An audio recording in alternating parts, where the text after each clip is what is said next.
Kalluri. So మన క్రిష్ ఏం చేస్తున్నాడో చూద్దాం రండి. కన్యా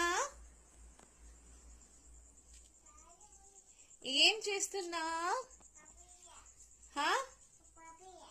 ఏం చేస్తున్నా? చిన్నమ్మమ్మతో ముచ్చట పెడుతున్నావా? గిటు ఏం చేస్తున్నావు?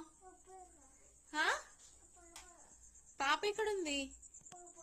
ఎక్కడుంది పాప? ఎక్కడుంది? నువ్వు ఎటు వెళ్తున్నావు? ఏంటి? ఏం కావాలి? అప్పాలు కావాలా? అప్పాలు తింటావా? తీసుకొని తిను. అయిపోయినాయా కన్నయ్య? అయిపోయినాయా? తినేసేయ్.